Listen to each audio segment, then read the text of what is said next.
Hey guys, welcome back to the Takedown. I'm Cliff Schechter. Tulsi Gabbard, not a Democrat anymore. Me, not upset about it. The truth is, she hasn't been a Democrat for a long time now. Hillary Clinton rightfully pointed out when Tulsi ran in the primaries in 2020 that she had a feeling she's being procured by certain handlers of a certain guy whose name rhymes with Hadamir Mouton, in the same way that other far-left idiots like Glenn Greenwald and Matt Taibbi and Jimmy Dore, and you can go on and on. Luckily, not too many Democratic politicians either fall for the brainwashing or the compromat or the pay or whatever the reasoning is behind it. But she started echoing RT, which echoes Fox, and they're all in one big chamber of white nationalistic right-wing fervor. The same thing Putin uses to build power in Russia is what Trump, of course, does here. She had started to become Islamophobic and attack Muslims indiscriminately, at least verbally. I mean, she had befriended the Hindu nationalist right-wing leader of India, who is their version of fascism. She'd come out against gay rights, and there's a long history of this, actually. The truth of the matter is when she originally ran for Congress from Hawaii, what she was best known for was when she was in the State House, she had led an effort to fight against civil unions being passed, in Hawaii. But, magically that changed when she wanted to run as a Democrat for Congress and realized Republicans don't win in Hawaii. So Tulsi faked it for a while.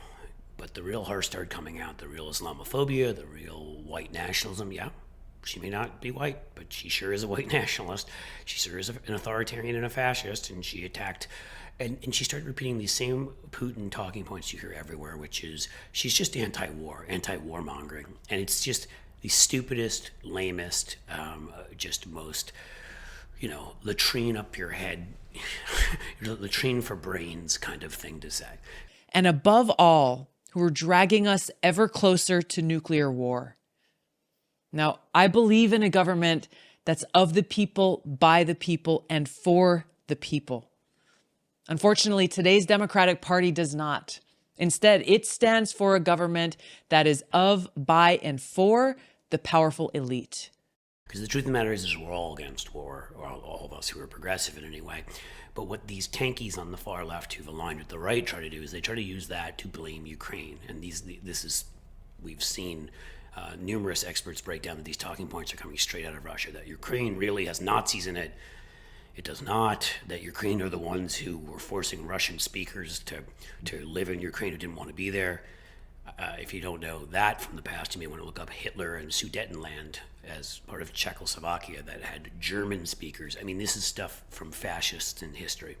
And she'd started down that path a long time ago. And if ever she was going to slam the door on the fact that she, of course, is treason Tulsi or traitor Tulsi or call her what you will, truculent Tulsi, that works too. It said, if she'd said the Democratic Party left me, I don't think they're representing people of faith, which is bullshit, but that's what she said. And I don't think that they're standing up for peace in the way they need to. And if she said all of those things and that meant anything, then she would have gone and maybe she would have campaigned for a Republican like Lisa Murkowski. Nope, she ran to Don Bolduc, who we've talked about in this show before, a right-wing radical former general who likes war and who is best known now for the fact that he wants to repeal the 17th Amendment. We're not only getting rid of like Brown versus Board in 1950s era reforms now, this is now the 1920s progressive era that allows us to directly elect senators because corrupt legislatures were being bought off state legislatures and they used to appoint U.S. senators. Corrupt state legislatures, gerrymandered. Does that sound familiar? Right. That's what Don Bolduc wants. He literally wants to take our democracy away from us so we have no right to vote for senators. But the other thing is he shared his feelings the other day on abortion rights when he said he thought that it was right that gentlemen legislators make the decision about women's reproductive choices. That's right, women.